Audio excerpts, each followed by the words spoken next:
Hello friends, learning all Rashidul YouTube চ্যানেলের পক্ষ থেকে সকলকে স্বাগতম। আশা করি সকলে ভালো আছেন। আপনাদের সকলের দয়ায় আমি অনেক ভালো আছি। তো আজকে একটা ইম্পর্টেন্ট টপিক নিয়ে আপনাদের সামনে চলে আসলাম।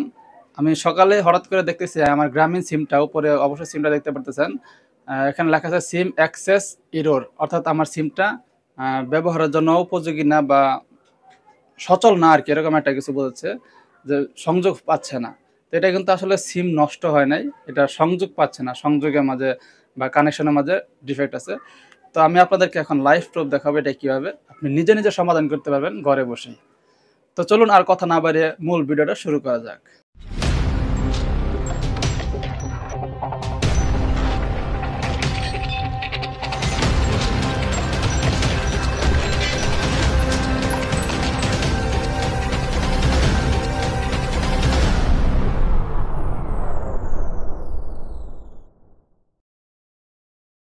তো এই ধরনের সমস্যা মূলত ৩টা কারণে হয়। যে সিম অ্যাক্সেস ইরর দেখায়, এটা মূলত ৩টা কারণে হয়। প্রথম যে কারণ সেটা হচ্ছে আমাদের সিমের যে মূল অংশটুকু আছে, অর্থাৎ সোনালী কালার যে অংশটুকু আছে, এখানে খেয়াল করলে দেখতে পারবেন চিকন রেখার মধ্যে কিছু কিছু দাগ আছে, অর্থাৎ কিছু মানে নকশা আছে। তো এই দাগটির ভিতরে যদি কালে কখনো ময়লা জমে যায় বা ময়লা থাকে, সেক্ষেত্রে কিন্তু সিম অ্যাক্সেস ইরর এই লেখাটা চলে আসতে পারে আপনার সিমে। এবং ২ নাম্বার কারণ যেটা, সেটা হচ্ছে আপনার ফোনের যে সিমের স্লট আছে, সেই স্লটে যদি কালে ময়লা থাকে, সেক্ষেত্রে কিন্তু এই সিম কার্ড অ্যাক্সেস ইরর এরকম লেখাটা চলে আসতে পারে। এবং ৩ নাম্বার যেটা, সেটা হচ্ছে বারবার যদি আমরা সিম খুলি লাগাই এরকম হয় অনেকেরই, যে আমরা বারবার সিম চেঞ্জ করি বা ফোনটা চেঞ্জ করি, সিমটা অন্য ফোনে লাগাই। তো বারবার এরকম খুলে লাগানোর কারণে সিমের মাঝে কিন্তু দেখবেন ৩-৪টা রেখা হয়ে যায় বা দাগ কেটে যায়। এই দাগের কারণে কিন্তু সিম অ্যাক্সেস ইরর এই লেখাটা চলে আসতে পারে। তো প্রথম ২ টা কারণে যদি কালে আপনার সিমটা অ্যাক্সেস ইরর হয়ে থাকে, সেক্ষেত্রে আপনি অবশ্যই ঠিক করে নিতে পারবেন। বাট ৩ নাম্বার যে কারণটা বললাম, অর্থাৎ বারবার যদি সিম খোলা লাগানোর কারণে যদি কালে এরকমটা চলে আসে, সেক্ষেত্রে কিন্তু আর আপনি আপনার সিমটা ফেরত পাবেন না। সেক্ষেত্রে আপনার সিমটা নতুন করে তুলে নিতে হবে কাস্টমার কেয়ার থেকে। তো আশা করি আমার সিমটা এরকমটা হয় নাই, অর্থাৎ বারবার আমি সিম খুলিও নাই, লাগাই নাই। সিম মোটামুটি কয়েকবার খোলা হয়েছে, ওরকম কোনো সমস্যা হবে না। এখন আমি আপনাদেরকে এটা সমাধান দেখাবো। এটা সমাধান আপনি ২টা জিনিস দিয়ে করতে পারবেন। প্রথম যে জিনিস, সেটা হচ্ছে আপনার ব্যবহৃত পুরাতন যেকোনো একটা ব্রাশ দিয়ে আপনি এটা করে নিতে পারবেন। এবং সেই সাথে আপনার কাছে অবশ্যই স্পিড থাকতে হবে। যদিও এটা আমি মানে আমার ল্যাব থেকে নিয়ে আসছি অল্প একটু। এটা কিনতে পাওয়া যায়, বোতলের অতটুকু বড় একটা বোতল পাবেন, ৬০-৭০ টাকা বা ১০০ টাকা মতো নিবে স্পিড। আর যদি কালে স্পিড না থাকে, সেক্ষেত্রে আপনি হেক্সোজল আছে না, হেক্সোজল দিয়ে কিন্তু আপনি এটা করে নিতে পারবেন, স্পিডের মতোই কাজ করবে। তো চলুন এখন আমি আপনাদেরকে ফোনটা খুলে এটা দেখাবো কিভাবে ঠিক করতে হবে। তো যাই হোক, প্রথমে আপনি আপনার ফোনের ব্যাক কভারটা খুলে নেবেন এবং এখান থেকে আপনার ব্যাটারিটা নর্মালি খুলে নেবেন, যেভাবে আমরা ফোনের ব্যাটারি খুলি। এরপর আপনার যে সিমটাতে সমস্যা, সেই সিমটা এখান থেকে খুলে নেবেন। তো নর্মালি আমার কাছে যেহেতু স্পিডটা আছে, তো আমি স্পিড দিয়ে নিচ্ছি। আপনাদের কাছে যদি স্পিড না থাকে, সেক্ষেত্রে হেক্সোজল দিতে পারেন, বা স্পিড আপনি কিনতেও পাওয়া যায়, যে কোনো দোকান থেকে কিনে নিতে পারেন।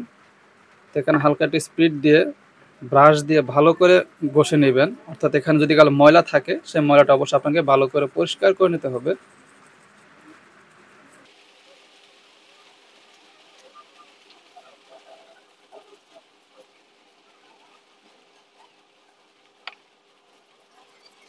তো ভালো করে পরিষ্কার করার জন্য আমি আরও একবার স্পিড দিয়ে ভালো করে ঘষে নিচ্ছি।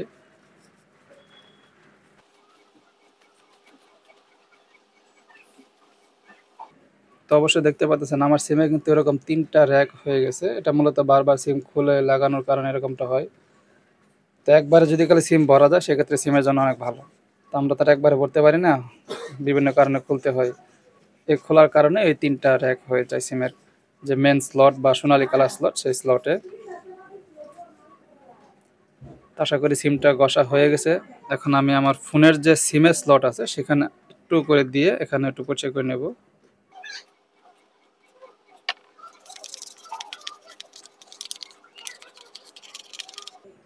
যদি আমার ২ নাম্বার সিমটা ভালো আছে, তারপর আমি এটা খুলে পরিষ্কার করে নিই, যেহেতু খুলেই ফেলেছি। এটাও খুলে একদম পরিষ্কার করে নিই।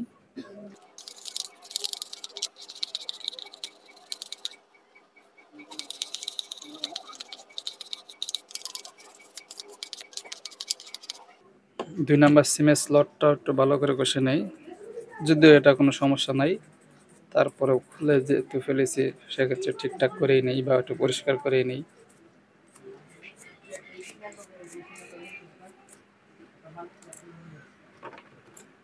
তো যাই হোক, আশা করি আমার ঘষাঘষি সম্পূর্ণ হয়ে গেছে। তো এখন আমি সিমটা লাগিয়ে নিচ্ছি, একদম যেটা যেভাবে ছিল সেভাবেই দিয়ে দিচ্ছি। গ্রামীণ সিমটা ১ নম্বরে ছিল, ১ নম্বরে দিয়ে দিচ্ছি। আশা করি ইনশাল্লাহ কাজ হয়ে যাবে।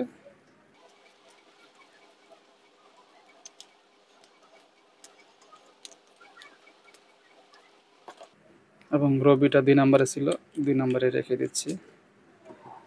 ব্যাটারিটা একটু পরিষ্কার করে নিই।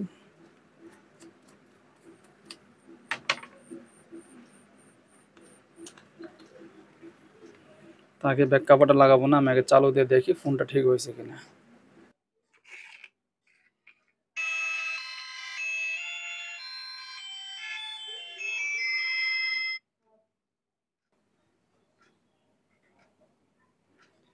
তো অবশ্যই দেখতে পাচ্ছেন ওয়েলকাম টু রবি ফ্যামিলি, এবং উপরেটা কিন্তু সার্চিং দেখাচ্ছে, অর্থাৎ গ্রামীণ সিমটা কিন্তু আমার নেট এখন এই যে অটোমেটিক পেয়ে গেছে। অবশ্যই দেখতে পারলেন একটু সার্চিং নিয়েছে, বাট এরপরে কিন্তু ঠিকই পেয়ে গেছে।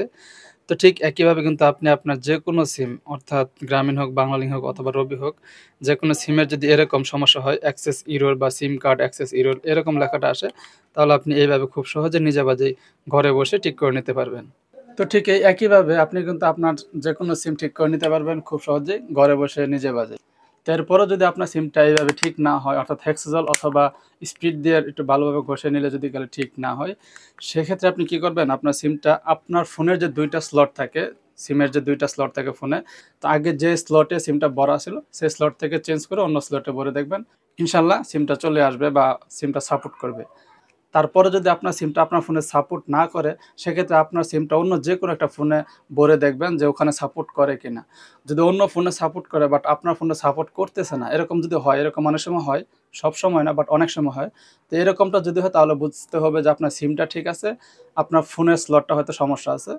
সেক্ষেত্রে আপনি আপনার ফোনটাকে মেকারের কাছে নিয়ে যেতে পারেন। মেকার একটু ঠিকঠাক করে দিবে। সেক্ষেত্রে সিমটা সাপোর্ট করবে। তো এরকমও যদি কলে হয় যে আপনার ফোনে অন্য সিম সাপোর্ট করে বাট আপনার সিমটা সাপোর্ট করতেছে না। আবার আপনার সিমটা অন্য ফোনে সাপোর্ট করতেছে, আপনার ফোনে সাপোর্ট করতেছে না। মানে আপনার সিমটাও ঠিক আছে, আপনার ফোনের স্লটটাও ঠিক আছে, বাট আপনার ফোনে আপনার সিমটা সাপোর্ট করতেছে না। সেক্ষেত্রে আপনার সিমটা অন্য ফোনে ইউজ করতে হবে, আপনার ফোনে ইউজ করতে পারবেন না। আপনার ফোনও ঠিক আছে, আপনার সিমও ঠিক আছে, বাট আপনার ফোনে সাপোর্ট করতেছে না। সেক্ষেত্রে আপনি সিমটা আলাদা ফোনে ইউজ করতে পারবেন, আপনার ফোনে ইউজ করতে পারবেন না। আশা করি আমি আপনাদেরকে ভালোভাবে বোঝাতে পেরেছি যে যদি কাল আপনার সিমটা আপনার ফোনে সাপোর্ট না করে বা সিম অ্যাক্সেস ইরর কার্ড দেখায় বা অ্যাক্সেস ইরর লেখাটা চলে আসে, সেক্ষেত্রে আপনি কীভাবে ঠিক করে নিতে পারেন। তো আজকের ভিডিওটা মূলত এ পর্যন্তই। Thank you so much for watching my full video.